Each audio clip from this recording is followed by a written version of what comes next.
Do I have to speak English all the time? Or there is a translator or anyone, please? Everyone speaks English. Yes, that's the lingua franca in this workshop. But if there are things that you would like to say in Vietnamese, then I'm happy to translate. You can use both languages, but most of us speak only English. I'm not speaking English, but it has been like months. I have never spoken any word to anyone. I told you it's a kind of cave syndrome. No speaking. So I'm not sure I can act fast enough today. It would be nice to hear Vietnamese. Yeah, Okay. definitely. And it's the same with Welsh, I think. Yes. Yes, Okay, Welsh as well. Welsh hard to understand. Is Welsh hard to understand? You have like a British pronunciation, or I have never known any Welsh. I'm non-Welsh. Yeah. You'll hear a bit today. Yeah. And you'll see how different it is from English. It's very, very different. Yeah.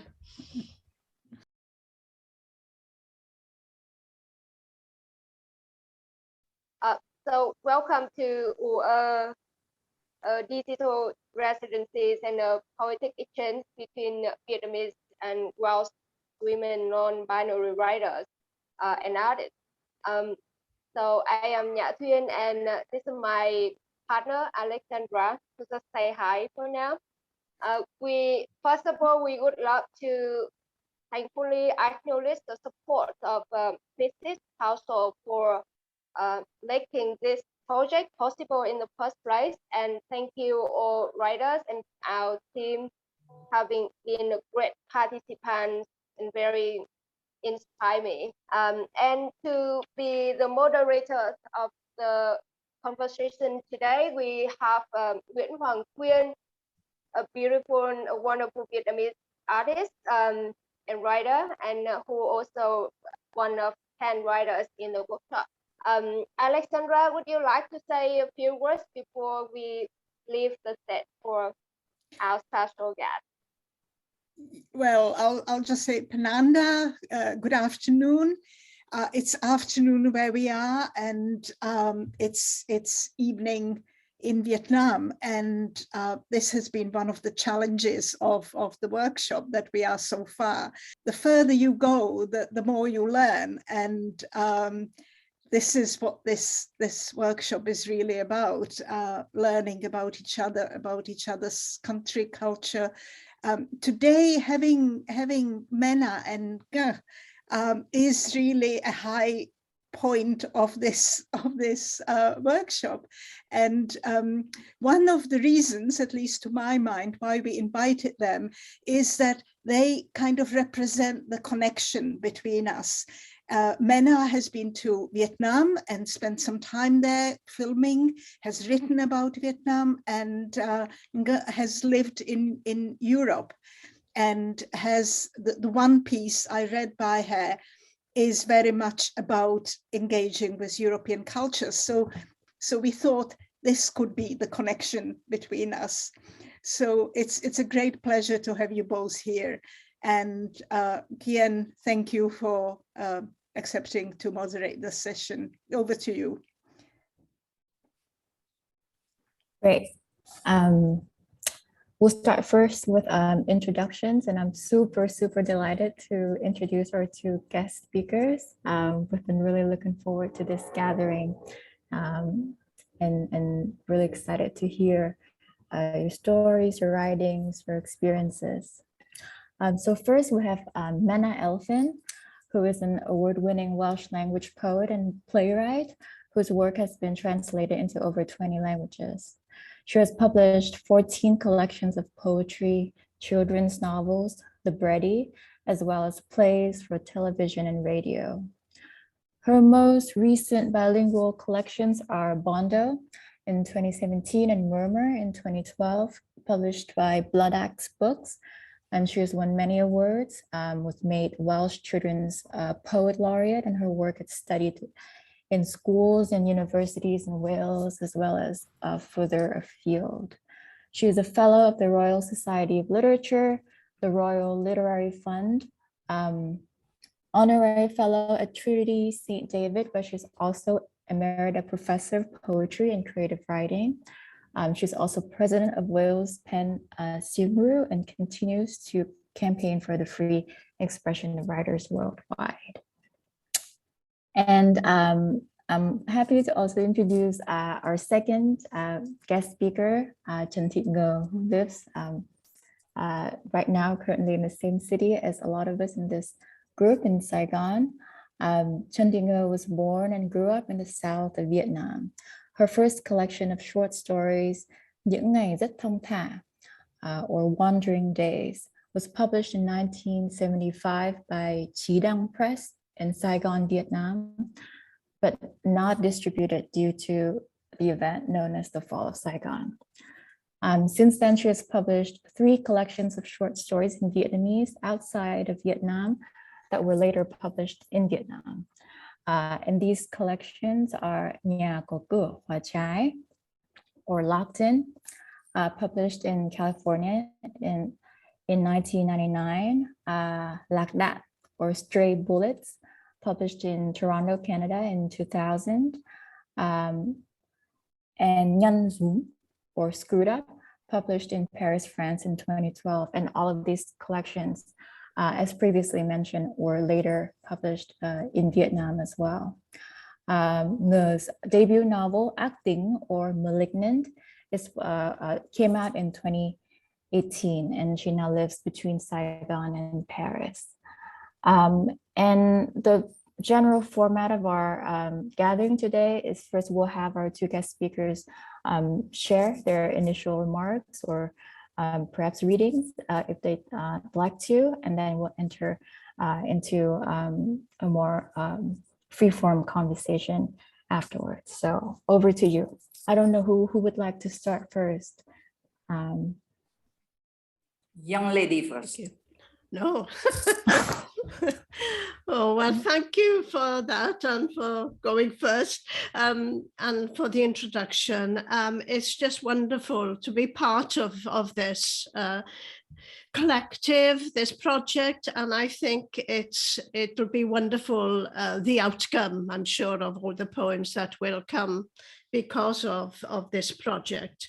I was so excited when I saw that Wales and Vietnam were going to be put together in a kind of project because, and I must look at the time now because I have 10 minutes, yes? And because I don't think I'd be a poet today were it not for Vietnam and what happened there in the 70s. I'm not going to go over it, but in the 70s, I began to write about Vietnam. My first poem was about Vietnam, in English, in fact.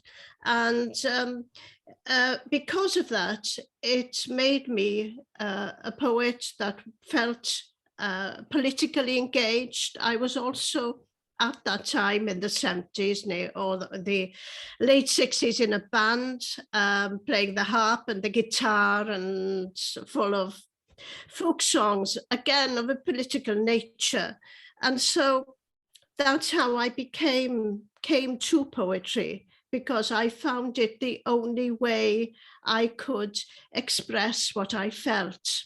And more, I felt the songs were not doing what I wanted, and I wanted the speaking voice, which is why I turned to poetry. But of course, being a Welsh poet writing in Welsh in the early 70s, women were kind of frowned upon in writing poetry. So much has changed. But I remember one time doing a reading and then a poet saying, "Why don't you write prose? Women write prose." And of course, it wasn't something I wanted to write poetry. So being a woman, being Welsh, and also being a poet, those are the 3 things that really define me and defined me as a person. And so that's how I came into writing poetry.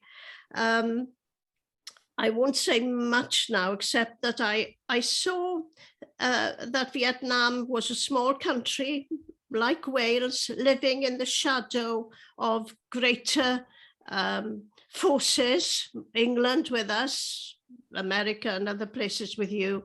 And so that too made me identify with what was happening there. But I'll start with a poem that's a kind of sound poem. It's a poem that you'll all, I hope, be able to say this word. It's och. We have a lot of in Welsh.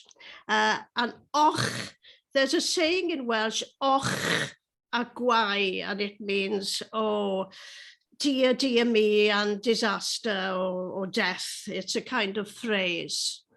And I wrote this poem after Seamus Heaney said that when he met a Scottish poet, Hugh MacDiarmid, he had met a great poet who said, och. I felt confirmed in that one syllable, there's a world view, nearly. And so och can also mean the world. So I'd be interested in knowing what Vietnamese people say when they want to swear but not swear, you know, have a kind of, that feeling of frustration coming out and wanting to express something, and there's no word for it. Well, we have och in Welsh or ach in Scotland. And I read just a bit of Welsh and then go into the English, and it ends with an unexpected word I will have to explain. O bob byd yr och sydd ynom ar ochenaid. Gwaedd o waed y galon, dawon mer a'n hesgyn, a ffwya oer na seiniwyd wrth i ni rannu och gyda'r ach a fentrodd i'r hen ogledd. Och a gwai ac orcholl oedd, ac o gatraeth a'i hiraeth hir, sill a haliwyd o'n hanfod. Because in this world, och is within us, a cry in the heart's blood. It comes out of our bones and murmurs in our marrow. Yet who might savour the sound when och becomes ach, as in the old north?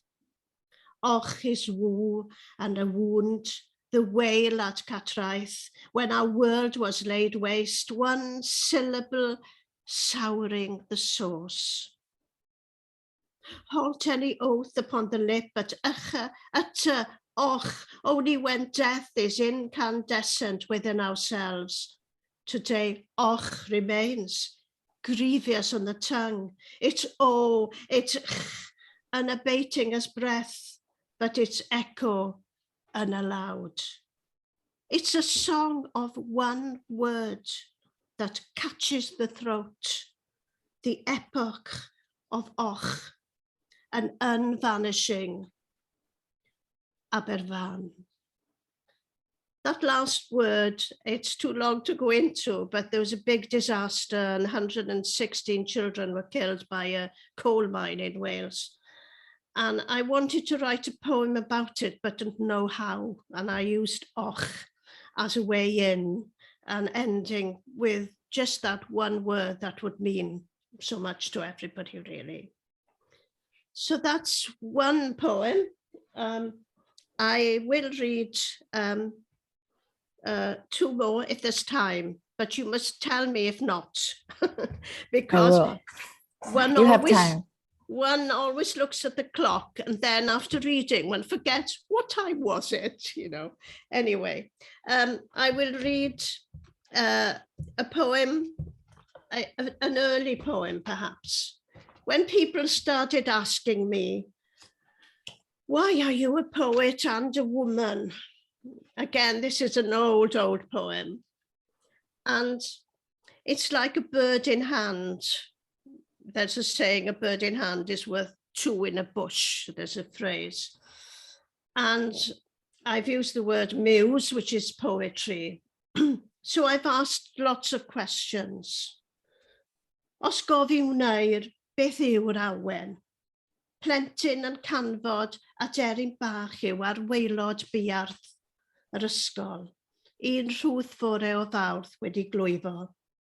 Gan dyner ddynesu a'n wesu, a'i wal yw'r ddwy law barod I big yn bigera am fywyd rhwng dau fawd.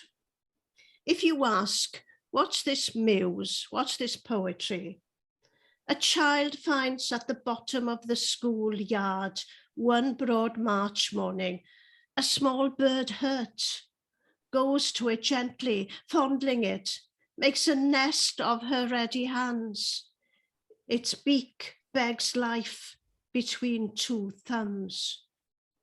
Again, if you ask, what's the Welsh muse, what's Welsh poetry? The littlest of birds, a wren, unobserved in a dark wood. It squats in an infected elm, makes merry, does not die. And if the men of the muse poetry ask, how is it being a woman poet?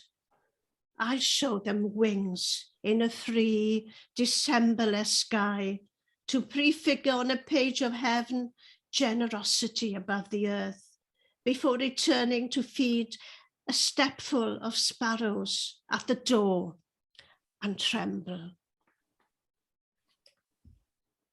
And I'll end with a Vietnamese poem. And I said about Vietnam, I said about Aberfan, I also, when I did my tours of Vietnam, I went to My Lai. I won't say much except, you know, your wound is My Lai, ours is Aberfan. And my interpreter got sick the day after, and I understood why. But as I was there, we were driving out of My Lai, which was a massacre for those of you probably who were born after the war. There were people sewing with machines and creating life, creating beautiful garments. In fact, I have material now that I bought in Vietnam, and I wore it this morning especially for this. So this is My Lai, and I'll read this. I'll read just one stanza in Welsh.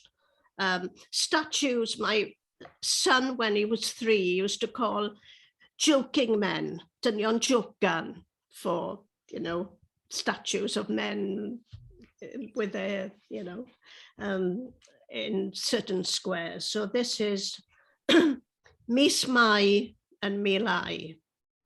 Dynion jocan sydd heb oed yn y glaswellt. Smaliant mewn efydd I bod wrth I gwaith, yn cerdded yn llawr haul yn llygad I lle. These statues on the grass will not grow old. Neither will they say they do not love their work, at least not while the sun stands sentry above them. There's something whispering. It's an underground stream that twists into a knot here at the ford. Translated as the keening of the blood just there. But with the day a bakestone even at sunset, and the market geese still bickering in their bonds, the sewing machines must purr and stitch, stitch and purr there. How soon comes resurrection to the cloth? But the day flatlines, it never draws a breath. My tongue might hardly taste a syllable. Such a stranger is speech. It's Sunday here, paralysis there. As flowers burn, trees turn into school children, and a butterfly becomes the page where history will write itself. And there's a city there, with its sirens and its silkworms, slipping their civilization over our skins, because what statue was ever stronger than a thread? Y bydd gwybed y gwellt ar sidan bri yn gwynio, a cholofnau byw yn geni o'r newydd, edau wydyn. And wydyn in Welsh means strong, you know, really tough. And that's how I ended the poem. So that's me. I should acknowledge that I have a host of translators. I hardly ever translate myself, but that last translation was by a very well-known poet in Welsh, in Robert Menna. Okay, that's Thank me. you very much. Yeah, it's a pleasure and even a surprise to hear Welsh for the first time in my life. Because I've been dealing with a lot of foreigners, but never Welsh. So I would like to practice the word "og" or something like that. Can you teach me? Og. Good. Yeah, good.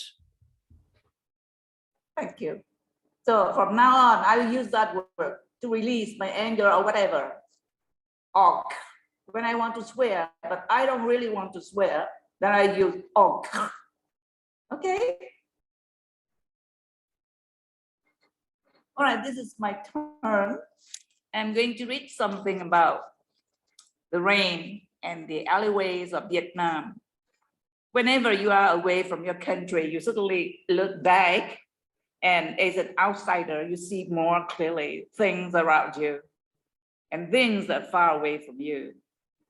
So I'm going to read a very small part, a paragraph about the rain in Vietnamese first, because I know you have been to Vietnam and then you have heard a lot of people speaking Vietnamese, but I want to torture you once more with my Vietnamese language. So this is about Saigon rain.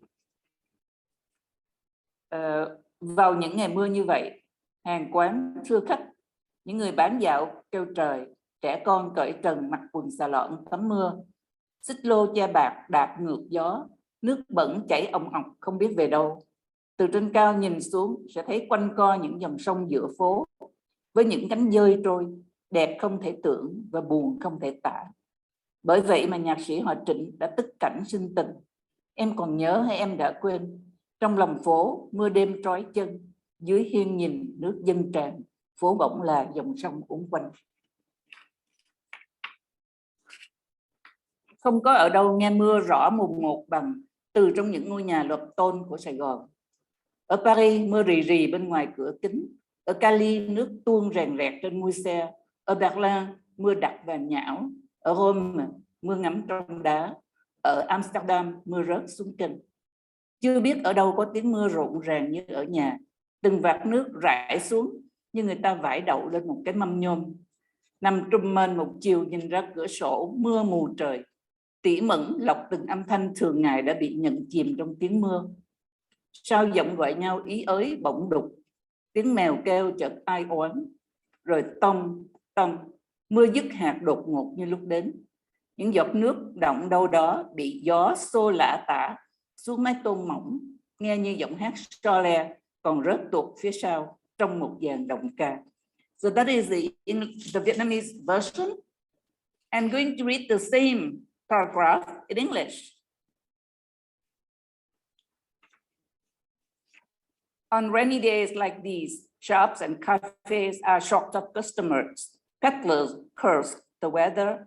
Naked children wear shorts and bathe in the rain. Thick clothes with plastic awnings moving against the wind. Dirty water runs gurgling to who knows where. From high above, one could look down to see the snaking streams in the street, with rain ponchos drifting by. Indescribably beautiful, unspeakably sad. Because of this, the song composer by the name of Trịnh, inspired by such a scene, gave birth to the lyric. Do you still remember, or have you forgotten? In the heart of the city, it rains throughout the night, biting the legs earthward. From beneath awnings, the water spills over, the street is suddenly a winding current. Now this is an indoor rain. You have just heard about the rain outside. Now the rain that you can hear from inside your house. Nowhere is the rain heard more clearly than from within the tin-roofed houses of Saigon. In Paris, it rains sluggishly outside glass windows. In California, the water streams downward, hammering on the doomed roofs of cars. In Berlin, the rain falls thick and pasty. In Rome, the rain sucks into stones. In Amsterdam, it pours into canals. I have never known any place when the rain sounds as bustling and boisterous as it does back at home. Falls of water unfold downward like the sound of beans spilled over an aluminum tray. Lying covered up beneath a blanket, looking out the window as it rains lightly from the sky, listening to the everyday, tiny, detailed sounds buried in the sound of the rain, while the sounds we make calling out to each other become suddenly bass, the cat's meowing suddenly plaintive, and the trickle, drip, drop. And then out of the blue, the rain ceases as suddenly as it arrived. Stagnant drops of water here and there are blown away by the wind, falling down to thin metal roofs like the sound of offbeat voices within a choir. So that is the rain that I miss a lot when I'm far away from my tin-roofed house. The next part is about alleyways, because my house is situated in Vietnam, is situated in a very small alley of Phú Nhuận district. And then every day you suffer the sound and all the activities around you. It's really noisy. You feel sick of it, but when you go far away from home, you suddenly miss it. It's weird. So I read a small part about the alley for 3 minutes in Vietnamese, and then another part in English, only 2 minutes and a half. Thế nhưng Sài Gòn quyến rũ ở những con hẻm với những ngôi nhà không số hoặc thật giường cái gạch sổ giữa những con số. Như lạch nhỏ chảy ra sông, như sông chảy ra biển, hẻm của Sài Gòn chi chít chảy ra đường cái, rồi chìm vào các đại lộ mang tên những anh hùng liệt sĩ văn nhân. Từ trong cái bàn cờ hỗn loạn quan quân đó, mỗi con người sẽ vươn vai mỗi sáng bắt đầu một ngày mới ở bến tàu, xưởng thợ, nhà máy, chợ nhóm, lề đường. Họ túa ra kiếm sống rồi tụ về buổi xế chiều.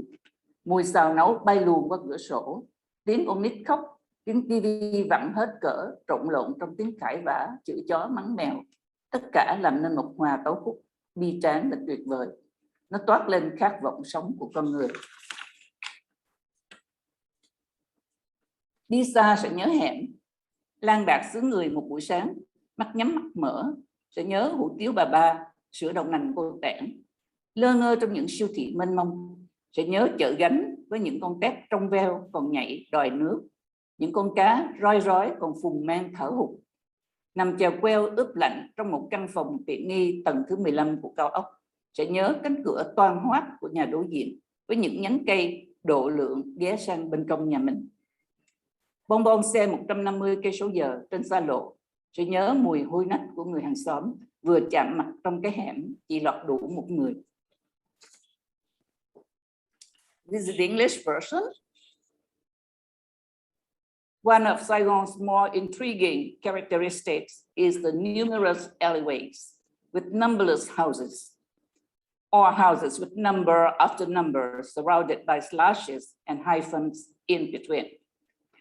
Like a convoluted river system, the lanes of Saigon are comparable to a series of arteries running into the main roads, sinking into the broad avenues that carry the names of heroes, revolutionary martyrs, and great writers. From this chaotic chessboard, its players, soldiers, and citizens all rise each morning to meet a new day. Workers flock to their mills, factories, market stalls, curbs and roadsides to eke out a living, then reassembled as the afternoon begins to set. The smell of stir-fried meals drifts through windows as the sound of crying babies and TVs blaring loudly mix with the glamour of people arguing amongst themselves. Cursing dogs, shrieking cats synthesize together to form a kind of woeful and majestic symphony. The vibrant sounds exude a zest of life. Far from home, we long for those alleyways. Wandering in a foreign land early one morning, still not fully awake to the world, we crave Mrs. Ba's seasoned beef noodles and the soy milk of Miss Tan. Ignorantly traipsing through colossal supermarkets, we miss the mobile markets with its tiny shrimp, still jumping with vengeance through the bucket of water. It's fresh fish with gills still swelling for air, lying coiled up in a fully furnished 15th floor room of some chilly apartment complex. We miss the wide open branches stretched out from the neighbor's house to ours and tearing along on the highway at 150 kilometers an hour in a car. We miss the smell of the sweat from our neighbor's armpits, squeezing through the alleyway, face to face. The alleyway with only enough space for one. That's it. Thank you. Thank you both. Wow. It was so lovely to hear you, Menna, read the 3 poems, but also hear what your connection to Vietnam and also your experience handling questions about being a woman poet. I think a lot of us here would love to hear more about that, about the connection between being a woman or being framed as a woman in your writing. And I've read those 2 stories that you read, and I love them so much, and it's so great to hear the sound of them both in Vietnamese and in English. It's almost like the sound of Saigon rain and the market, the little foods and the faces and the alleyways all come up more alive than they are on the page.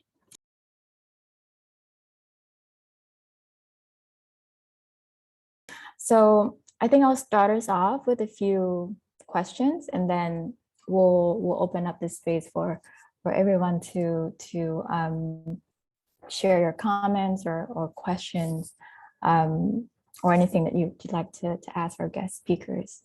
My first question has to do with translation, because as I was listening to both of you, I mean, you both have a very typical form of reading by bilingual or multilingual writers, in that you read in the language that you wrote it and then the English translation. So the reading is always double in a way. And so I was wondering if you can talk a little bit about your connection to your so-called native language, or the language that you feel most comfortable writing in, and your connection to that language, but also to your homeland, whatever place you associate homeland with. And then also your connection to translation and your translators. Because I'm a self-translator, so I translate myself. So I'm very curious about how you work with translators, how you see yourself as a writer that always almost deals with this mediation of translation when you publish, because it's almost like a whole other process that's extra to the writing. So anything that you'd like to talk about that language, translation, navigating the space between.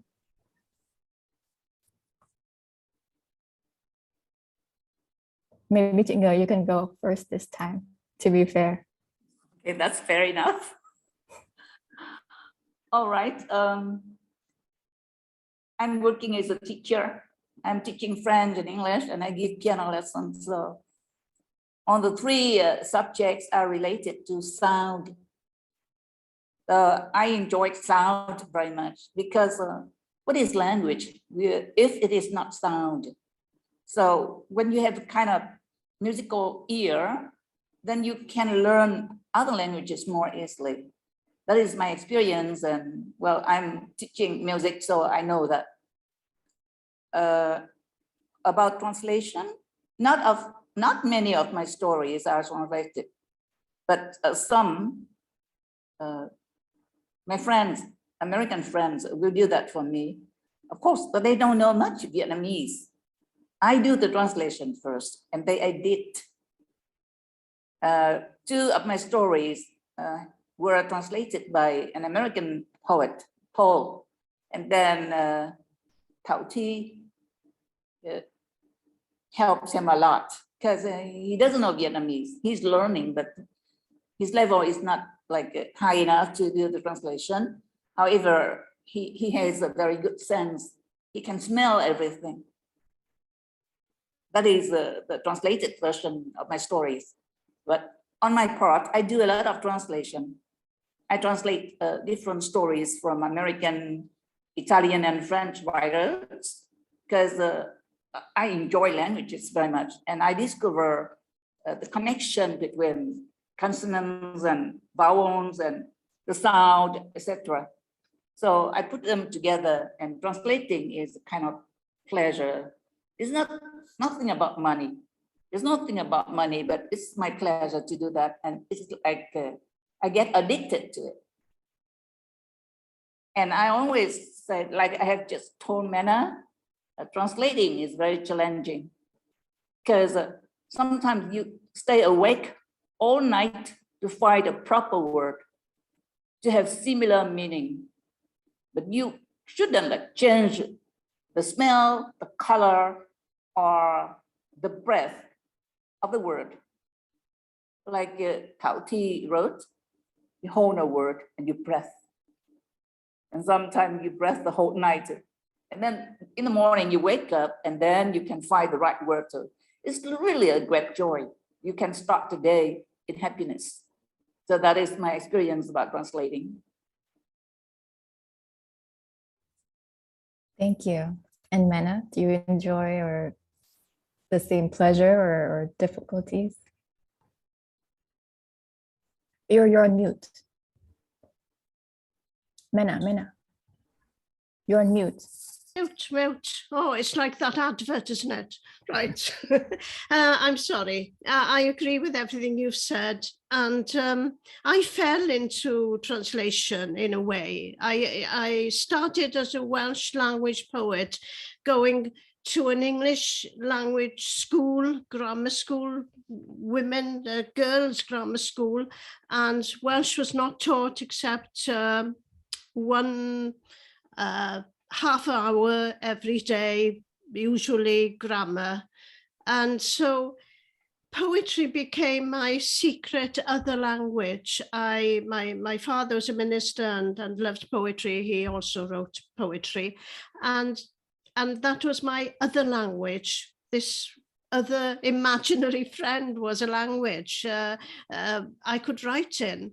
And so I wrote 2 or 3 or 4 books before suddenly I was invited to places like Galway or Barcelona and other places. And suddenly I discovered I had to translate quickly in the hotel room the night before so that people could understand me, going to Scotland often as well. And suddenly I had English poets or Welsh poets who wrote in English, who were friends of mine as well, saying, give us, you're not worthy of the poet, let us translate you. And that's how it happened. Gillian Clark, Tony Conran, Nigel Jenkins especially. Nigel Jenkins was my first translator. Eleanor Powell. I suddenly had a half a dozen translators. I had more translators than I had poems at one time, and sometimes my translators would say, like Joseph Clancy was from Brooklyn, wonderful poet, and he would say, why did you give that poem to Eleanor Powell? I would have loved to have done that one, or it was a nice kind of friendship between us all, and so that's how Eucalyptus, my first book, came out in 1990. 95, I think. And then suddenly I had Blood Ducks saying that they couldn't find it in shops. Well, no, because it was still in Welsh shops, although it was in bilingual. And so I agreed for my next book to be bilingual with Blood Ducks, and it went on from there. And I've not looked back in a way, but I'm still a Welsh language poet, and I'm still thought of as being a bilingual poet, but it's I'm a bit of a cheat because I don't write poetry in English. I write other stuff, plays. I'm in the middle of writing a play for National Theatre Wales in English, but that's a different kind of register. In Welsh is my inner language, it's my gut language. And of course, I've been a cheat all my life because I've taught as a professor of poetry, teaching other people how to write in English while I write myself in Welsh. So a bit of a strange one there. And of course I write books in academic books in English. So this business, translation in poetry, is something else, isn't it? It's something that you hope you can, the translator will feel what you felt and to give you a new poem that reflects that kind of, it's not exactly the same. So I sometimes get people saying they're learning Welsh through my translations, and I say no, don't, because you're going to get into a mess over that, because they're not literal translations. And I fell in love though with English poetry through translations. Penguin had these little books which I collected, you know, Polish poets I love. I'm not going to say her name correctly, Wisława Szymborska. Alexandra will correct me, I know, but I fell in love with Robert Frost, American poetry especially. And Welsh poetry at that time didn't speak to me as a woman. It was full of not old poets, but the poetry was old because it was a bardic tradition, and I didn't fit in there, and I didn't want to fit in there either. So I wrote my own way, which is a bit... Anyway, that's a roundabout way to explain why I love translation, and I do translate into Welsh some poets in English. I've translated all of Gillian Clarke's poetry as a poet, a national poet. I translated them all, and I still do, and I've sent one to her this morning actually to translate. So I think getting connection with a poet that you really admire, another is Robert Menna, and then giving that trust to that person to give you a new poem, but based on what, in a way, it's a kind of reflection. Anyway, is that, I've rambled, I'm sorry if I have, but it's great. I always find myself in difficulty because people assume I'm a bilingual poet, but I don't think I have to do everything twice. You know, after writing a poem in Welsh, translation is another feeling. And I've written a few poems in English, you know, mostly for memorials or whatever, but no, Welsh is it's the gut language. It's my go-to. Yeah. Translating a poem is very much harder than translating anything in prose, because if it is a novel, a short story, you know the story, and you try to see the context, so you try to translate faithfully to the meaning of the original version. However, with poetry, it's different, because to understand a poem is not easy, even though you know the language. Yeah. You must feel it. And then another step, you translate the poem that you don't really understand. This is really a disaster. So I think translating a poem is very, very hard. And in case the original version, there's some rhyme And then when you translate, you can never find the word to rhyme together, like in the original version. It's really, really hard. Yes, and in Welsh poetry, I must mention this, I don't write in strict meter, although I can write the odd lyric Englyn if I'm pushed. There is a certain way of writing poetry which is called strict meter. So it's almost impossible, well, people do translate, but to get the cynghannedd, it's called cynghannedd, where you rhyme and chime within the same line, and it's very difficult for people who write in a strict meter to get good translations of their work. There are some exceptions, of course. Yeah, for me, poetry is like abstract art, because you put everything in a small piece. It's Yeah. 1 page or 2 pages or 3 pages, even a long poem. It's still an abstract art, because you put together the colors and the very abstract words together. There are a lot of metaphors, and you must feel it. You must be able to sense everything the writer wants to express. Like you are watching an abstract painting, and then it evokes your imagination. And sometimes your imagination goes too far, and then you go too far away from the poem itself. Yeah. So it's very dangerous. Yeah. I have so many other questions for you. Sorry. I was just saying that I'm just being mindful of time. So, but yes, go ahead, and then we'll move to the Q&A soon. But please finish. Yeah, I just wanted to say that I started my writing career when I was only 15 years old by writing poems, because I was in love with my teacher, female teacher. And then I kept like writing poems to enchant her. And then finally I discovered that a poem doesn't speak much. I cannot use a poem to like tell a very like long story. So I started writing in prose. That's why I think most writers will start with poetry. Yeah. But when you are very deeply in love with poetry, you will go on like Menna. She's still writing poems. And she does a lot of other things. Yeah. She does a lot of other things. When I read your biography, I was like, Wow. so horrifying. I couldn't like have the right to sit like on the same rank with you. Oh, no. And well, the thing is, I only write about half a dozen poems a year that I'm happy with. And I think people forget that. Poetry is a waiting game in a way.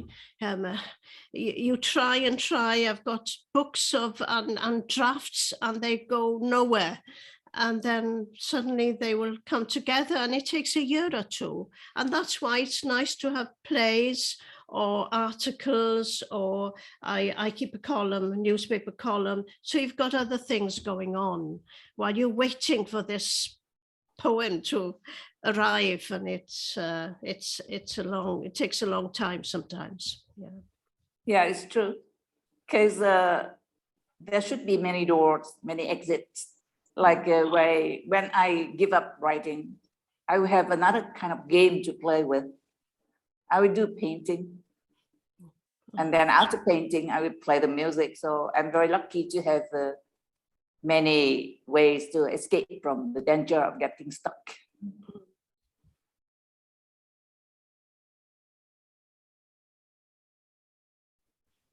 I have one more question, and then I think we should invite the rest of the group to sure. give you some questions. I was wondering, as I was reading through your biographies, I was wondering, and this is related to abstraction and perhaps a little bit of poetry too, but to your prose too, it has to do with the Vietnam War or the American War, however you'd like to name it.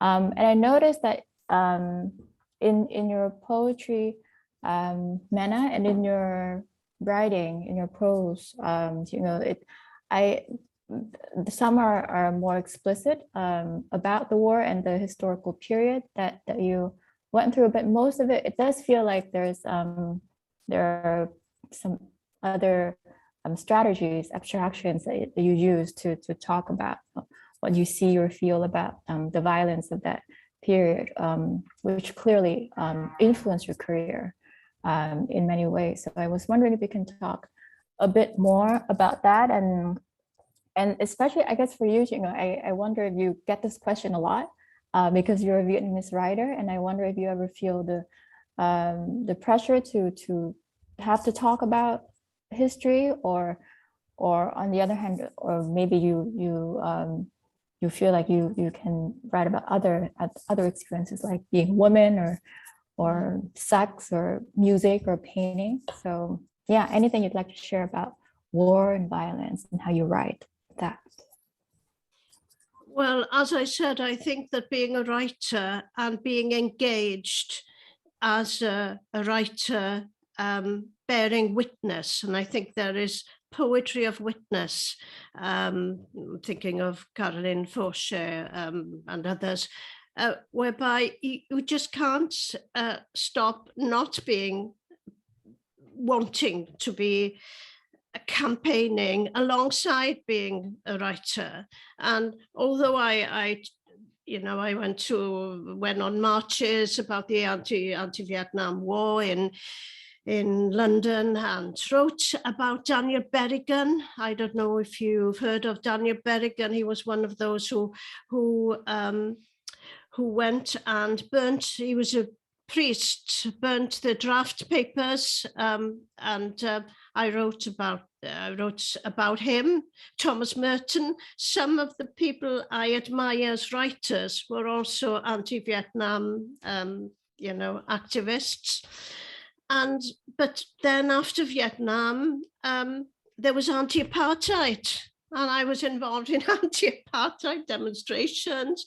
There was fighting for the language rights of Cymdeithas yr Iaith to get the Welsh language to have status, bilingual status, which we won in the end, but not without a lot of law breaking. I went to prison twice, but only for very short periods. And so in a way, it's a continuum of battling against what I perceive as injustice. And I see that it's the same kind of feelings I get about injustice as the feelings I get about poetry, although I write about nature and other stuff, although of course we've got climate change now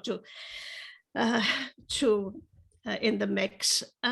So I think that Vietnam was the starting point, because in Wales we had Tryweryn, which was a valley being drowned by the authorities, and farmland, and people had to move. And although you can't compare that with a war, but it's kind of made you realize that injustice, especially for minorities, was happening, and the great powers and the colonial powers and the empire and all of that was something that I found that poetry gave me a voice for the voiceless in a way. And that's why, being a woman, suddenly I was aware of feminism in the early 70s. And one of my books I wrote in 1977, I think, was about miscarriage. I lost a baby, and I wrote a whole book about this, Stafelloedd Aros, and it won a big prize. But suddenly people were saying she's a feminist poet. But I was only a feminist poet because it was about being a woman, losing a child. And it was then that I really looked into feminism and realized, oh yes, I think I am a feminist. And so the men helped me in that respect, some of the critics.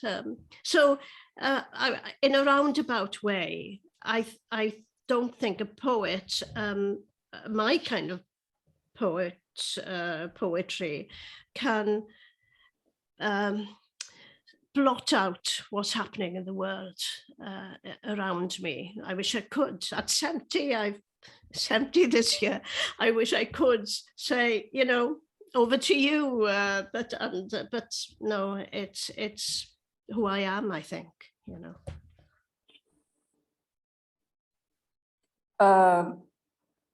You should ask other people questions, or you want the question just for me?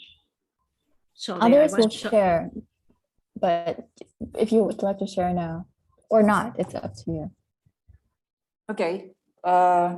During the 30 years of war in Vietnam, I was still a young kid. And then when I grew up like a teenager, I didn't see the war at all, because the war didn't happen in Saigon. It happened somewhere like My Lai or something like that. And we could only see soldiers coming back from the battlefield for a break or something like that. And so for us, we listened to songs written about the war, and we saw soldiers wandering about in nightclub like American soldiers, drinking beer with the Vietnamese ladies or something like that. So for me, the war was like that. I didn't write about the war because I never write anything that I don't know much. However, when people write about the war, I write about love. And when people write about love, I write about hatred, because I think those things are the consequences of the war. We don't have to write like directly about the war because we don't witness it. But we witness the aftermath, or we witness the consequences from the war. So that's my way of writing. Yeah. War was not very familiar to me. And then in my family, nobody was in the army. I have two brothers and one sister who left the south of Vietnam for the north during the 1954, and they became like members of the party. So in 1975, after the collapse of the South, they came back to the South, and we were reunited. Nobody in my family died in the war. And amazingly, they were also writers and artists from the North, but in different ways. We have different concepts and ideas about life and living style. So it is a tragedy of the family because we don't love each other. And I write about hatred, which is the consequence from the war. I don't write directly about the war, but I will write about the breaking up in every member of the family.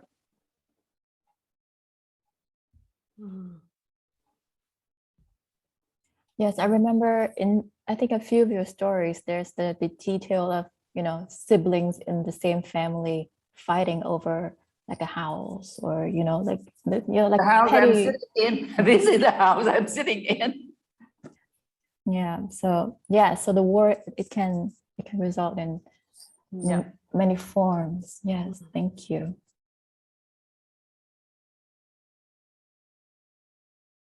I think everyone in the group would love to hear from you. Please just unmute yourself and share with us your questions or comments about anything that we've been talking about: language, translation, freedom of expression, being a woman, writing or not writing about historical events.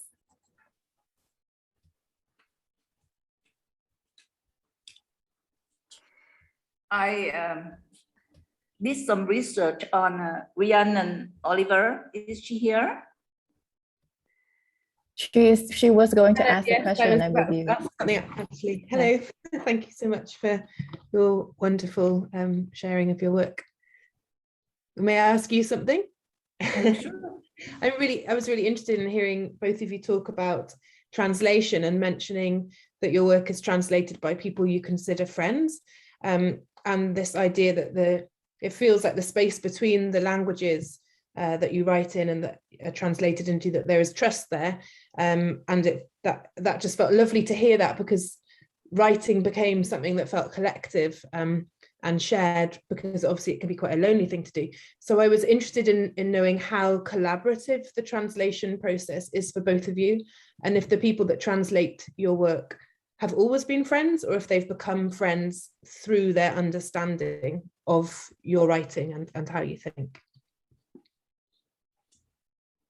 Do you want to go first, or shall No, I? no, please do. Yes, they're all friends, apart from, as I said, the professor. I suppose, yeah, Joseph. Yes, most of them are friends, or approached me, or came to reading and said, you know, I'd like to translate that.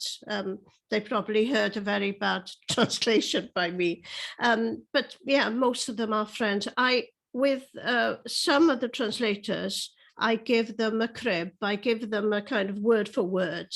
And sometimes I'm pleased when they say, oh, I haven't changed much, which is lovely, but I want them to change a lot. And some of them do. Someone for example, Robert Menna, you know, sometimes runs away with a poem and I get something extraordinary, but sometimes it's a bit far away from my poem, but at least I've inspired him to do. And he says that that's important, that, you know, to be inspired to get something that he believes in as well is worthwhile. So yeah, I'm very lucky with my translators, and they are friends.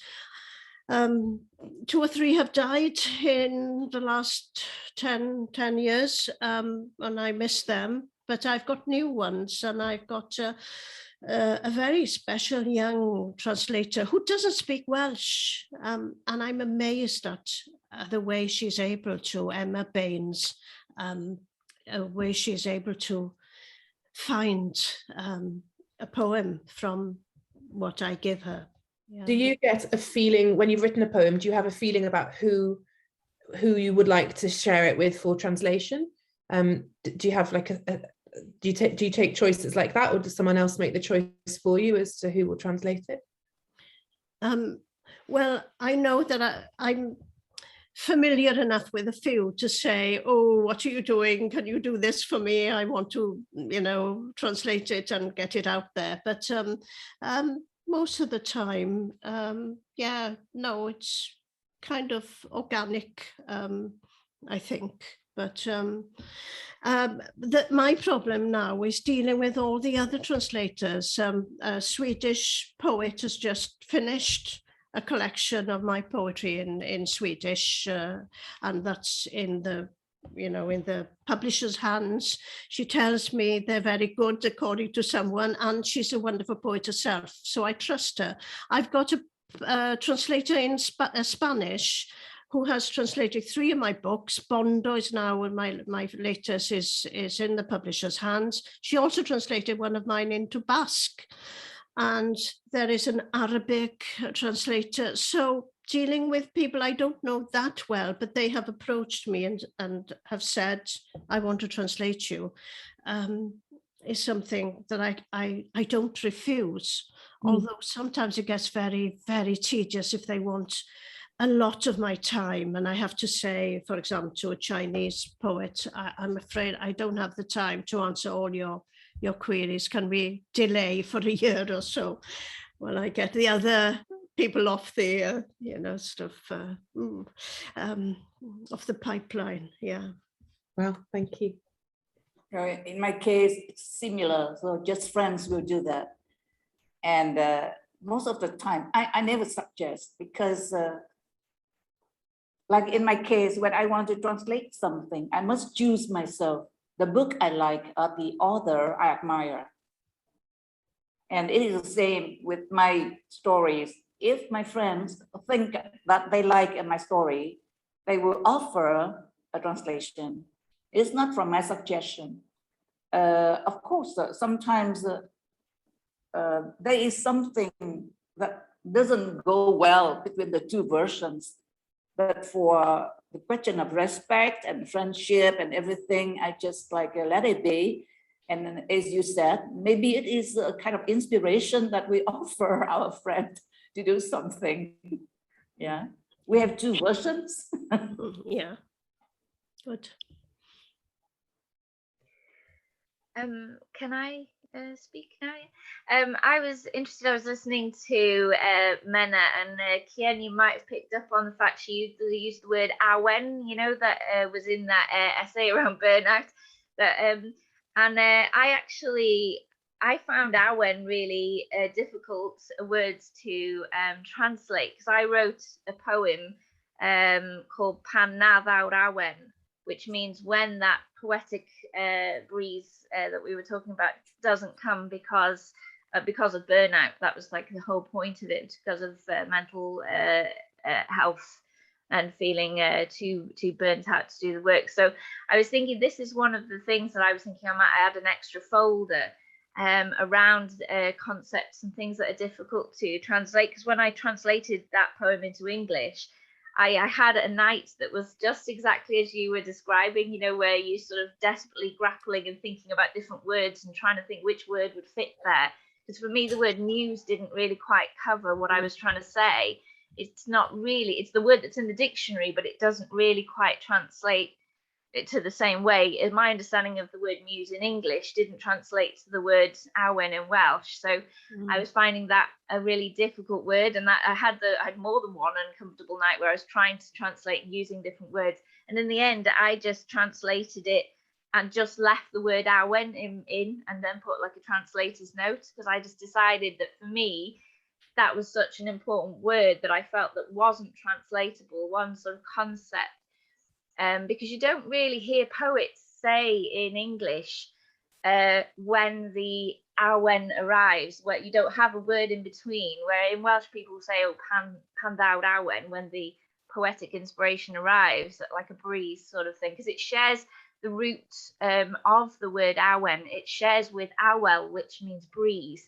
And there's a whole thing around the awen and what it is. And so I think there are certain, we can have dictionaries and anyone can just sort of block translate words, but I think there are certain words and concepts where perhaps they're untranslatable, or at least you need to take some care around the translation, like the stuff around exile and nostalgia, hiraeth, that sort of thing that we were talking about as well. That sort of the way that they are quite different words now. They've gone off in different directions, because in Welsh, hiraeth is more like a word that it kind of has that old concept of nostalgia, which is more like an illness. It's more like a sadness that can lead to death. Was the original word of nostalgia, which was then changed over time in English and in different languages, but in Welsh still retains that sort of really sad feeling rather than that kind of, oh, weren't they good days feeling. So some of the stuff around nostalgia and hiraeth I've put in that big document that I wrote about Kian's, which must have been a bit sort of alarming maybe when you first opened it. But I think the word awen as well, I was going to write one anyway. I was going to make this folder anyway and put these various different terms for us to discuss different terms and how we translate them and how they actually translate in practice into our languages and our understanding of writing poetry. So there's no question there in what I'm saying. I'm just sort of reflecting that back, really. I was interested to see Menna did actually use awen and hiraeth, I think, in her poems. So just that they are really, they're terms that I use a lot in my Welsh poetry. So I just say quickly, yeah, I think leaving awen in as awen should be happening on hiraeth, and you know, if you have to put an asterisk or something in the back, then sometimes it's good to slip some words in, like, you know, I use duende recently, you know, and why not? So yeah, good. Sounds very interesting what you're doing. Folder, wow. Yeah.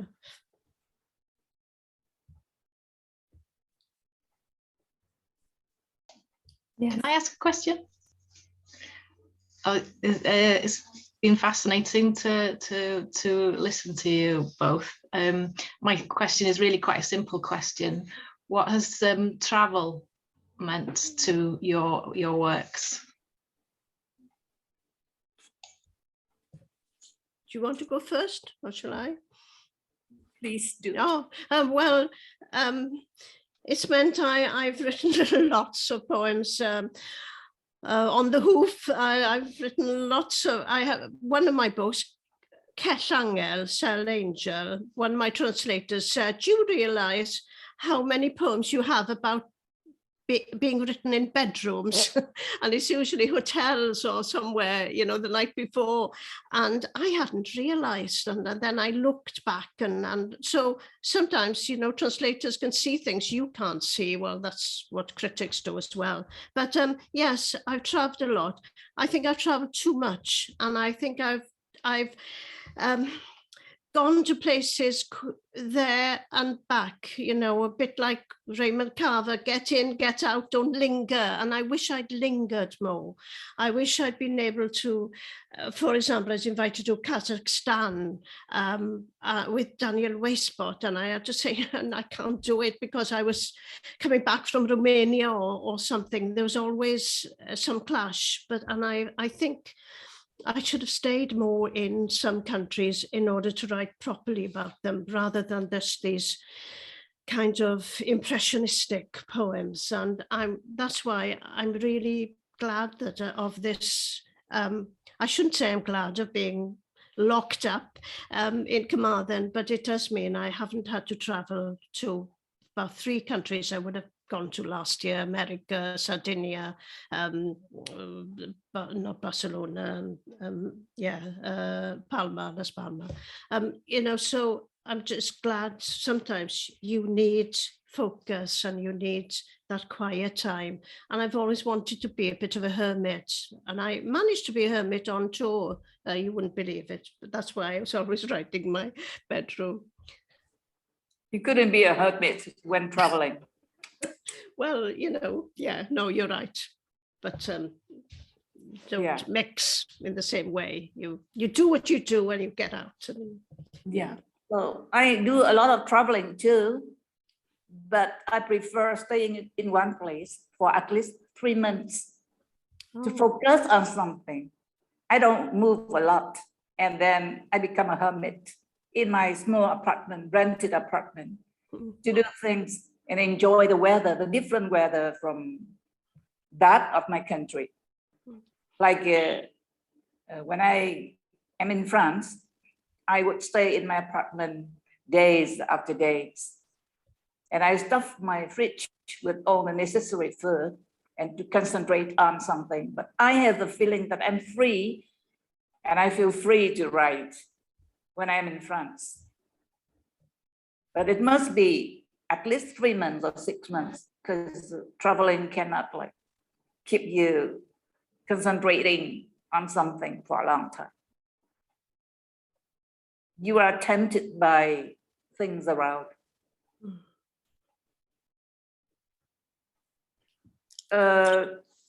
I got only one small response from Ness Owen to well, it is about resonant past. I didn't have a lot of opportunity to read your poems because Kim sent me only that kind of work, and I read it over and over without digesting yet. The question of time. So I'm very glad to know you, Ness Owen. Thank you. I think the present and past, I was responding to Lala's poem, I think. Yeah. Right. This is only an extract of Lang An's work, right? Yeah, it was just the start of a response. Yeah. Thank you. Can I ask a question? Is that okay? Hello. I've got different questions. Hello. It's me. Catherine? Oh, I said hello. Hello, hi. Yeah, quite different questions for both of you. Firstly, Menna, o'n I just eisiau gofyn I chi sut mae bod yn fenyw yn y byd barddol yng Nghymru wedi newid i chi dros y blynyddoedd, a pam chi'n credu bod chi mor awyddus i weithio gyda'r barddoniaeth? Efe achos bod y byd barddol yng Nghymru yn eitha cyfyng, chi'n teimlo bod angen estyn allan at y byd? So my question for Menna is, how has being a woman in the bardic scene in Wales changed for you over the years? And also, why are you so keen to travel with your work? Is it because the bardic scene in Wales is quite narrow and quite dominated by men? And my other question is to you about your work around the streets of Saigon, and the way you write about it is quite like travel writing almost, and it's quite amazing that you are able to write like that about home. And I was wondering how and if, because it reminds me a lot of Jan Morris's writing about Venice, and I was wondering if Jan Morris was an influence on your writing at all. So yeah, two quite different questions, both of you. Oh, well, I'll answer quickly. Oh, I'm so excited about the last decade of all the women, young women writers who have, you know, emerged, and I'm really excited about that. And it was a very lonely place at one time, being a woman, not writing in Cynghanedd as such, well, at all, really. Finding the people who did write, they were writing in English, Christine Evans, Gillian Clark, you know, Sheena Pugh, they were all writing in the English language, but they were Welsh, and I identified with them often more than I did with other writers, male writers, although there's a male and female within us anyway, and you know, and being an only isn't something that wasn't disadvantageous either, because it did mean that people identified with my work in other places, and so that's why I didn't on purpose go out into the world from Welsh life, but that's how it happened. I didn't see the one who made the question. It's at the top there. Yeah, that's it. Hello. George, but I didn't see any lips moving. Sorry. They do move, I promise. So I didn't get the question yet. I couldn't see the face. Okay. Shall I ask it again? Oh, that's you? Yeah. Councillor Lois? Okay. Do you want me to ask again? Yes, please. So I guess, yeah, just thinking your work is really like sensory and delicious to read and very beautiful. And the way you write about Saigon made me think a lot about travel writing. And I think that's quite amazing that you were able to write about home in a way that's like you're seeing it fresh for the first time. And I was wondering how you managed that. And also it reminded me a lot of Jan Morris's writing about Venice. And I was wondering if she was an influence on your work at all. Well, first of all, I read you. Well, you wrote something about the smell of the onion. Yeah. And you said that the smell of the onion was better than the onion itself, right? Yeah.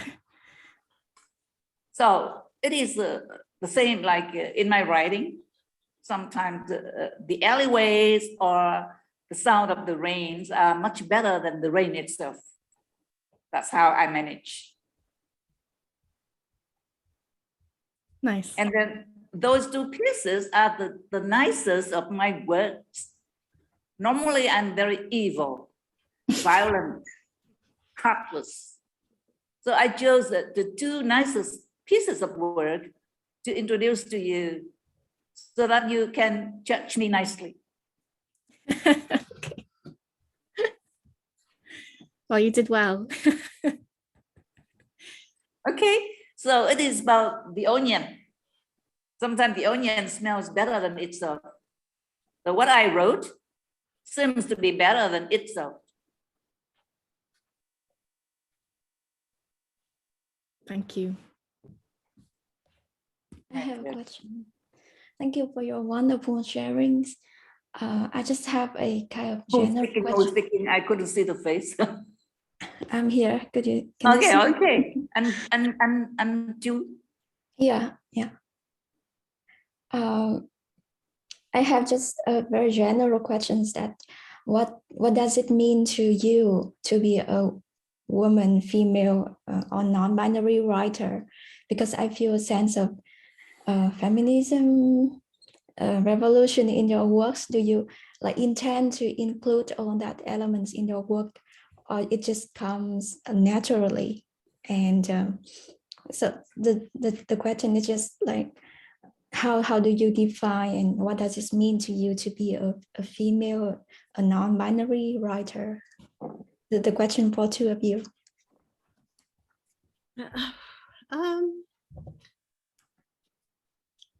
Well, I like to think that I am a female writer, unaware of all the nuances, of all the dynamics of the way things are moving in that respect. I started out as a female writer, but as a writer who knew what being kind of the kind of bias against women writing poetry in Welsh meant. And so, as with other minorities or other majorities, I'm keenly aware and like to think that my work kind of reflects the diversity and the richness of all writing as a woman, as a non-binary. And yes, is that enough? Yeah, is that what you, yeah. It's a difficult question, though. It's a very important question, and I'm glad you asked it. But yeah.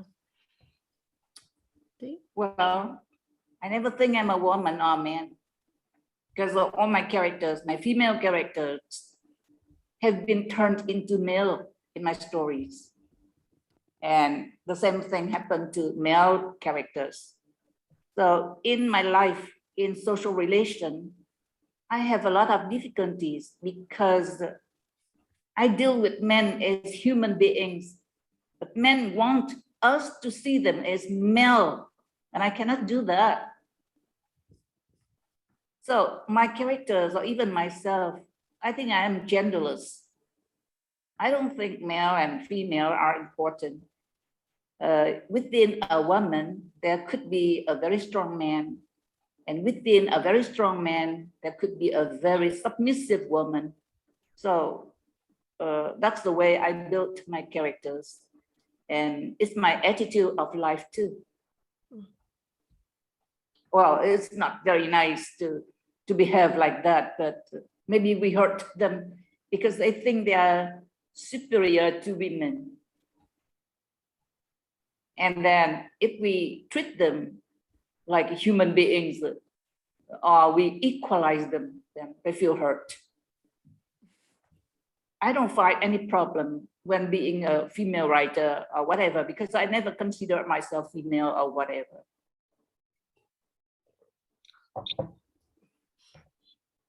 Does it make sense? Yeah. Yeah. I'm writing a play at the moment with 3 female characters and 3 very different sense of what femaleness means and what being a woman means. So I better not say more. It will be in English in the play, but when it ever gets to a theatre, yeah. So a good question, though. So for me, there is no femininity. A lot of people say I'm a feminist or whatever, But I think I'm not fighting for like equality or anything. We built it ourselves. We cannot like ask people or beg people to give us the right of being a female. I'm not fighting for anything. I'm not a feminist. I'm not lesbian. I'm nothing. Human being, that's all. Can I ask a question? Because I'm aware that there's some,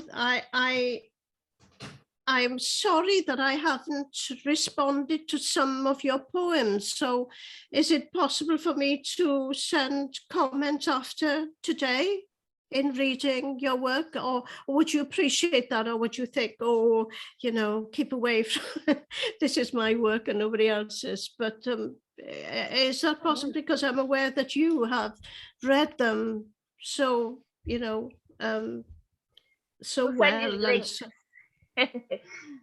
I'll send you my Can link anyway. can I respond here? I was Yes. actually just sending a message to Na Tien saying we have to get them back because I was really impressed with the way you responded to the work of the Welsh, especially the Welsh participants.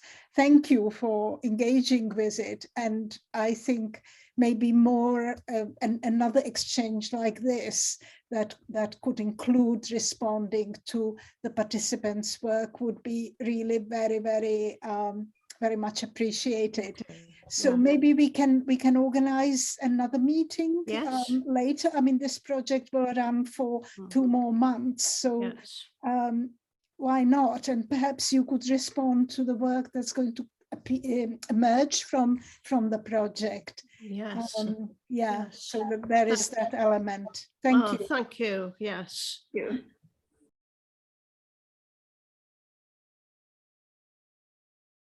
I think we have time for perhaps 1 to 2 more questions, and then we'll let our amazing guest speakers go and hopefully have them back for another session where we can have more responses. I saw that I believe Ray had her hand up, and I think Uyên also expressed that she had a potential question. So maybe Ray first and then Uyên, please. Hello. Sorry I was late as well, but I'm looking forward to catching up on what I've missed in the recording. So hopefully I can do that soon. But just to say a huge thank you to you both for your readings. I was really, really interested to hear Menna say that Welsh was her gut language, because I'm bilingual, but I would say certainly that my my gut language is English. But I have a huge hang up about that because I'm bilingual and I've spoken Welsh forever, and through school, you know, kind of having the Welsh language and speaking in English was almost a crime in school. You know, you couldn't do it, and it was seen as this, you know, it's a political choice really to speak Welsh or to speak English. And so I'm quite sad that I don't have the same ability in Welsh, that almost like it's a blunt tool in my hands. I feel I don't have that same sense that I can be poetic in Welsh that I feel in English. So I wondered if both of you, what hang-ups do you have? What baggage do those language choices carry for you, and how does that affect your work? That's my question. Oh, wow. What a question. Hang-ups, yeah. Well, I suppose my first hang-up was the fact that I didn't want to write in this strict meter language. My father could, and my brother, but to me, I was writing in the 60s when I wanted to find my voice, and to learn strict meter, you have to have a master, you know, you have to be taught. And I didn't want any more teaching. I had something I wanted to say, and I didn't have time to do this, you know, learn discipline. The discipline wasn't in my register at that time. I've since learned the hard way. So I guess my hang-up was that I was writing against the grain of what Welsh language poetry was. And so many probably thought my early poetry wasn't really poetry because it didn't rhyme or it didn't have cynganedd right through. And so that's my big hang up. But as for, it's strange, you've had bilingual education and yet you can write in English so well. And my daughter, I studied Welsh at the university and had a total English school background, whereas my daughter had bilingual education right in English. So it's strange, isn't it? But I don't think it's great that you do have that gut feeling for English, and it's such a rich language. And my hang up was that if I didn't believe in the Welsh language as a way of writing in Welsh, why should anybody else? Because I always believe that writers really are the legislators of the future. They do show that the language can survive. And because it's a minority language, it was even more important that I wrote in Welsh, regardless of, the commercial business or getting thousands of books read. It was really important, that essence of Welshness. But I appreciate you writing in English, which is great. And you have that Welsh, you could be a wonderful translator.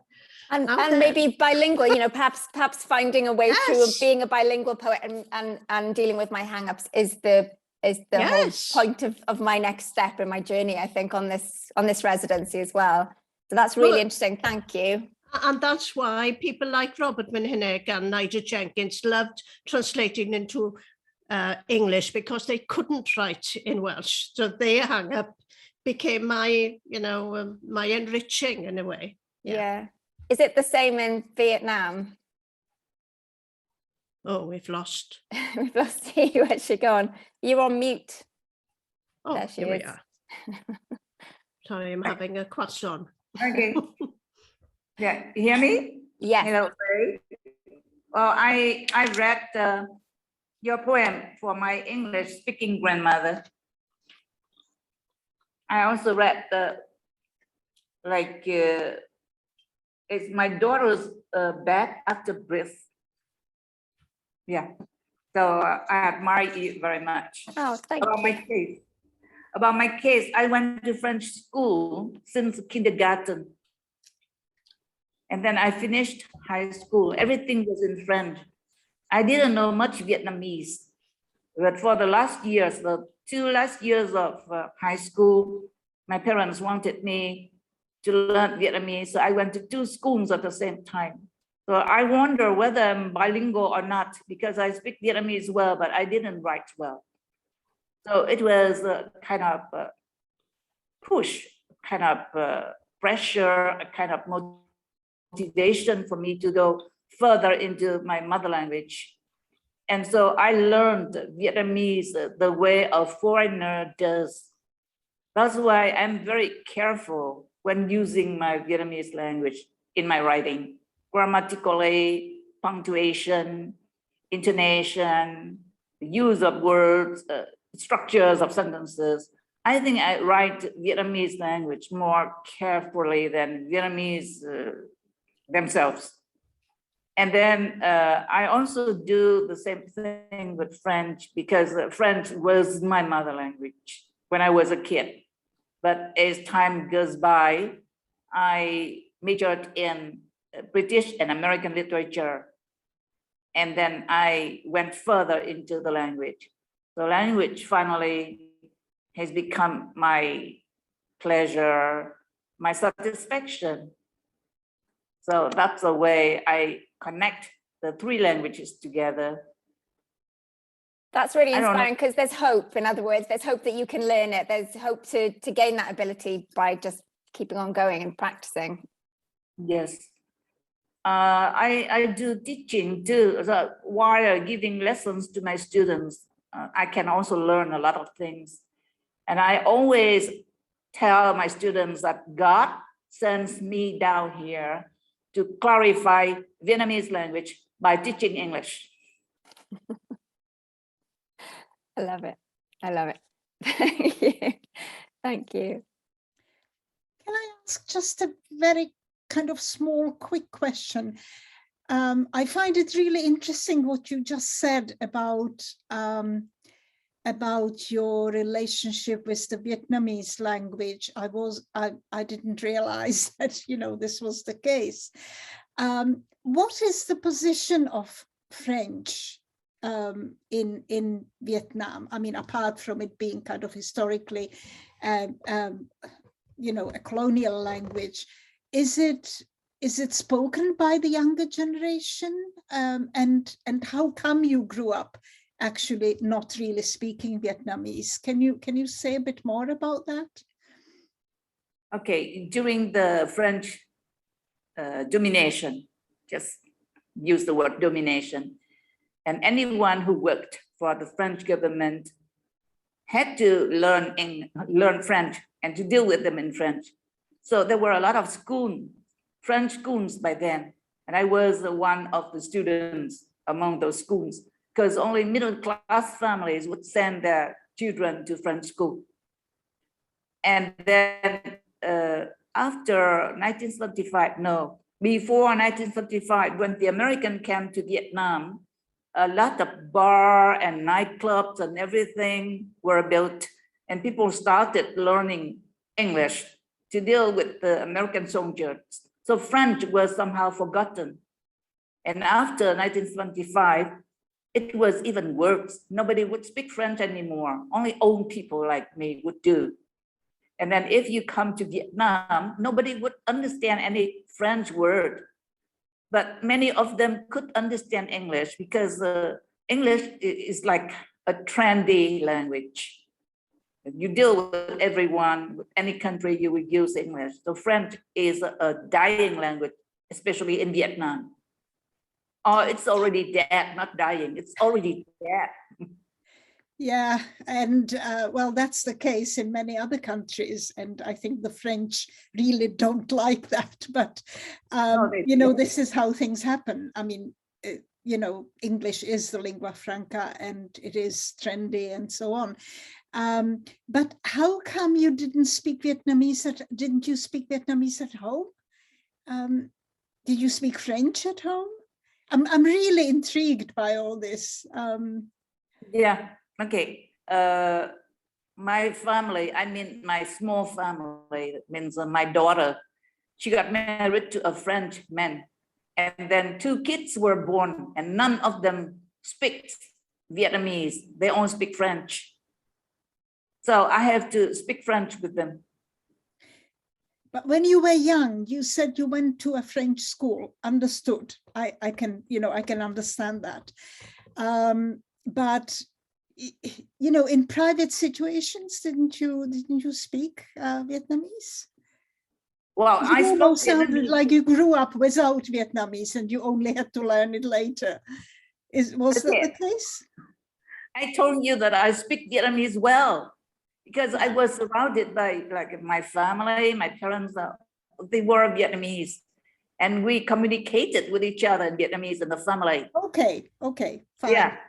Yeah. Nobody spoke French except me, because I went to French school. And for them, by then, many parents were very proud to have children go into French school. So they took pride in my going to French school, even though they didn't speak French at all.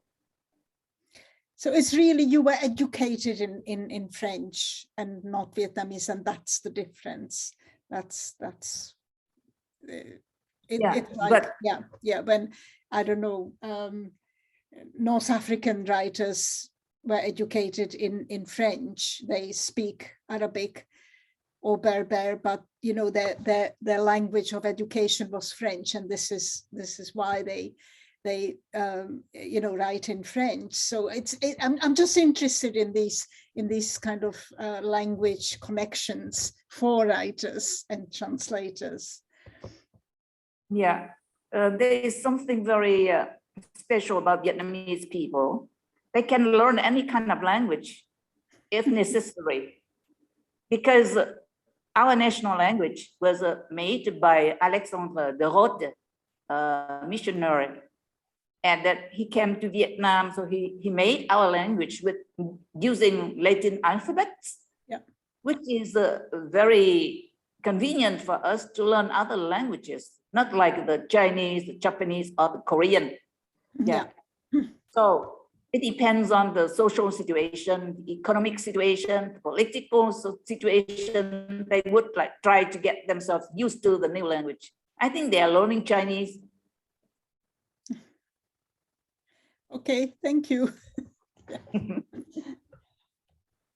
Alexandra, I think I understand why you were confused. I think a lot of us might grow up speaking Vietnamese completely fluently, but it's a totally different story when you write in Vietnamese. I mean, the sort of style and voice that you take on when you write Vietnamese literature is very different from the sort of, you know, the oral things that we speak in everyday speech. So it is another register and field that you have to have a lot of knowledge and experience. And so I would say that even now, I think a lot of Vietnamese, my generation, for example, would go through school being educated in English. And I think that if later they want to write in Vietnamese, they will have to sort of self-teach themselves, you know, self-teach, be self-taught in a way, because it's difficult.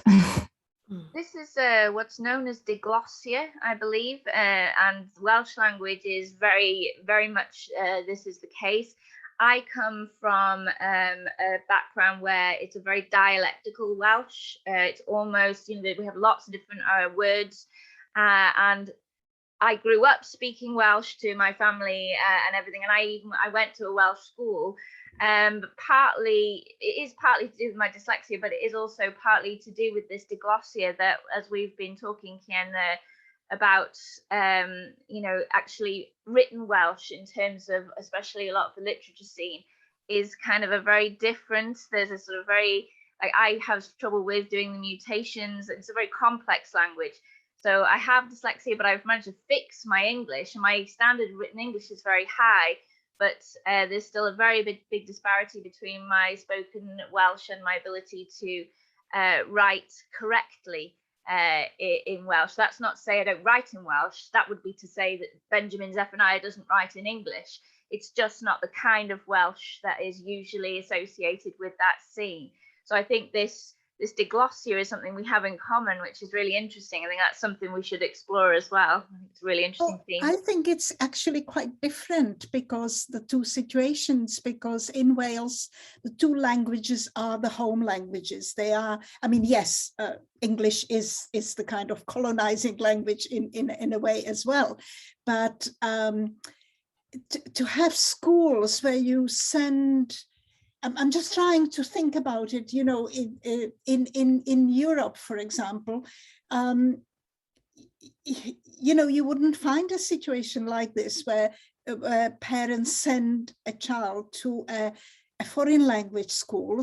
You know, that would be something for the international community in any country to do. That's what I'm thinking. It's a very different situation. It's only since the 80s, really, that we've had Welsh language schools. Menna didn't get to go to one. My dad didn't get to go to one. My dad didn't learn English till he was 8. And then when he was 11, he went to grammar school and everything was in English. So there are similarities there. And it's perhaps why there is this kind of high Welsh and then the lower Welsh of the working classes in some of the mining districts, which is the Welsh that I speak. I'd have to second as well. I mean, I did an English language education in the 80s, and I grew up with some people speaking Welsh at home and some people speaking English. So because not both my parents didn't speak Welsh, I was put into what they call second language Welsh, even though I could speak Welsh, which basically destroyed a lot of people's confidence in Welsh, because we were taken away from the Welsh we were speaking. We actually, I mean, I'd come from the north, and everything was, all our textbooks were South Walian Welsh. So we were taken back, for instance, we might say NgH in North Wales, and there, well, that's the correct way to say NgH. We were told we were doing it wrong from the beginning. So it was the 80s education system, and we were totally kind of segregated, even when we did have a mixed background. See, we didn't. I've heard about that. We didn't have that in North East Wales, thank goodness, because I don't know where they would have ended up putting me. But yeah, the North Wales, South Wales thing, we actually had lessons in the 90s to teach us what South Walians would be saying. They gave us songs like Lan Lawr. We would say Fyny ac I lawr, and to help us so that we will understand what people were saying. So I think it's just that the semiotic landscape here is a lot more complex than just Welsh, English, French, Vietnamese. It's very mixed. There is diglossia between people's ability verbally and their everyday Welsh and the ability to write Welsh to the standard that I've been very anxious to put anything up there in case people will say, oh, look, she has mismutated this. There's even people who go around correcting people on Twitter. They see themselves as like language warriors going and correcting people on Twitter, giving abuse to librarians who were just trying to say we've got some Welsh books, and them going, remember you're supposed to mutate in the Welsh language, which is interesting because of course they have that in French. I don't know if they have that in Vietnamese, but anyway, I'll stop. Well, it seems to me, and I'm really kind of struggling here, it seems to me that the situation in Vietnam is a situation where, would the English language education be free? No, that's what I mean. It's a class thing. It's a class thing, isn't it? You had to pay, your parents had to pay to send you to a school where you were learning in a world language. It's different. I think it's a really different situation, but that's, I don't think anyone's saying it's exactly the same. I'm just thinking it's very interesting that there is diglossia in both, and I think that's sure. Like high and low Welsh, high and low Vietnamese. Yeah. Okay, sure. I'd love to continue just talking, I guess, for like another 5 hours about diglossia and trans language and all these great, like, so complicated concepts that Sarah's brought up throughout our residency. And I definitely see parallels. They're not like one-to-one, like exactly the same between Wales and Vietnam, but there are definitely parallels, which is so fascinating. I'm just looking at the clock, and I know that Uyên has a question, and I believe that will be the last question, and then we can let our guest speakers go and rest. And then the writers in the group, if you can, we'll stay back for perhaps another 15 or 20 minutes for a debrief, and then we'll all get to rest. So Uyên, yes, it's your turn. Hello everyone. I was gonna say a little bit about just like have a longer thank you, but I think everyone is tired because it's been a long. So I'm just gonna say that I really appreciated everyone sharing, especially the two speakers. Thank you for being here today. I enjoy reading your writings that have been put up on the Google Drive. I mean, I look forward to reading more of what you have been writing later. My question is about like basically your journey with writing, since the two speakers, both of you are much older than me. And this question can also be open to all the writers in this group who are older than me, which is most of you. Because I'm younger, and I wonder if you can share anything about how writing has grown old with you, how it has changes throughout your career, how it like basically how you stick with it throughout the years. So that was my question. Would you like to start? Yeah. You do, please. You start, please. Okay. Well, I will repeat what you said. You're asking really how our work has changed, or how we have, now we've written a body of work, as they say.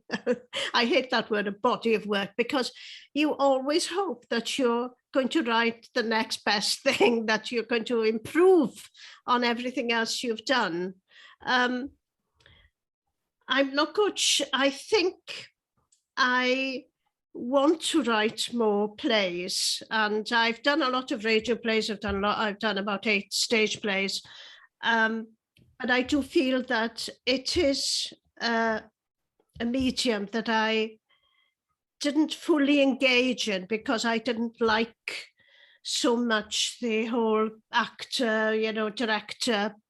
Writing can be solitary, and all you've got to deal with is an editor, in my case, Neil Astley, Blood Axe, or whoever. So I do think that I hope to, I've got a new book. Oh, here's where I have to say this, I suppose. I have a new book coming out in Welsh only, after 11 years of a Welsh only book. And I told Blood Axe, sorry, my first audience is in the Welsh language. And so I have a book coming out March the 8th, which is International Women's Day. And of course, 21st is World Poetry Day. So the book is, a lot of it is about women. A lot of it is very different to the kind of writing I usually write, I hope. And there are poems there that are very angry or very passionate about what's happening to women, especially in this day and age. So that's me really, and hope to write more plays in the future. Thank you. Is that what you wanted to hear, or? It can be just anything. Anything. Okay. Yeah. Right. I've had my bit. Okay.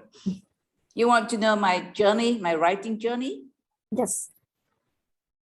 I started by writing diary, and then suddenly I discovered the power of words. And so I got like attracted, fascinated by words and words. So I just went on and on.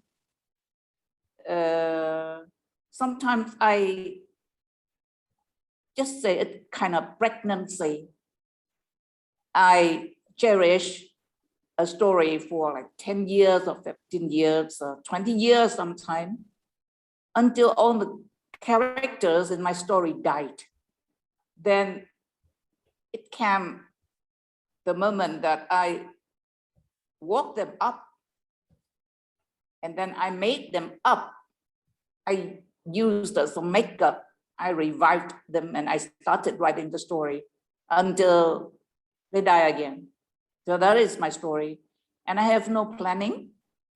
I have no ambition.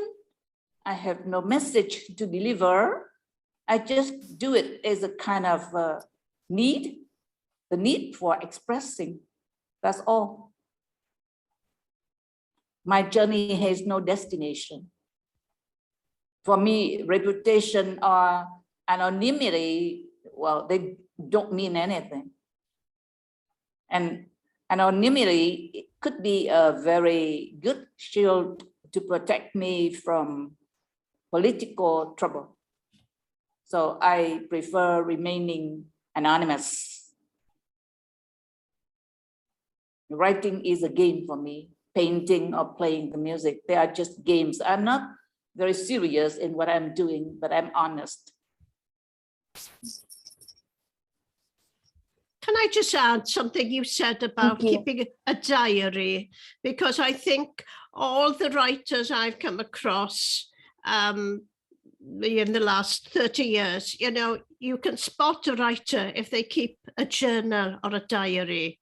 And it's a really good, useful tool, because you can troll back if you have a lean period and you're not sure what you can write about. You can just turn back. You've got something, you've got a kind of scrapbook in the form of a diary. And I think it's a very useful tool for any writer.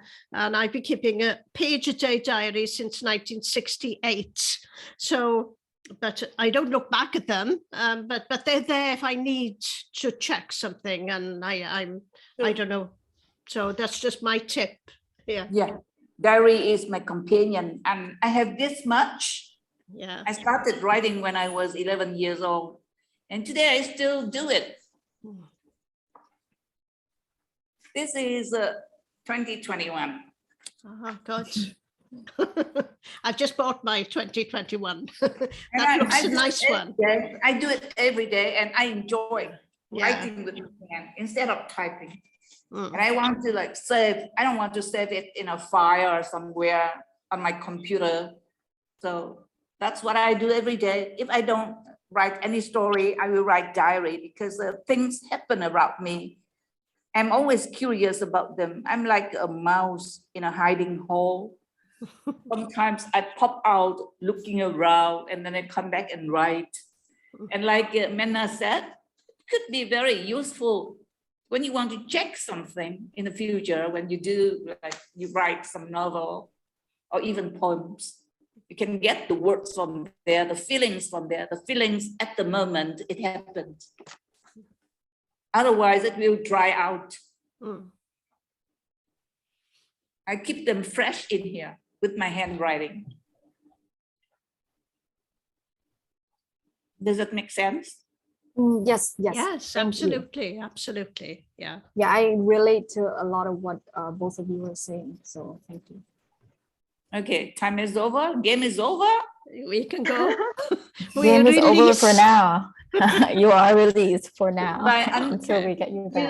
Nipsey, Sarah Louise Will, Win Phạm, Alessandra Butler. Wonderful. I mispronounce your. I will respond to you all individually in due course. Okay. Say hello to your daughter. Please say hello to your daughter from my heart. Okay, same here. Yeah. Okay. Thank you so much. Thank you. Goodbye. Yeah. Diolch. Thank you. Diolch. Thank you. See you soon. Bye. I will talk to you soon. Cảm ơn chị. Right. I say goodbye to Rhiannon, the actress. I haven't had any chance to talk to her. Another time I have. We have more time. We have more workshop. And thank you, Quang Kim. Lưỡi kiếm. Yeah. Lưỡi kiếm sáng chóe. Lưỡi kiếm sáng quang. Quang kiếm. Goodbye. Thank you. Goodbye. Cảm ơn chị. Bye. Thank Bye. you. Yeah, thank you.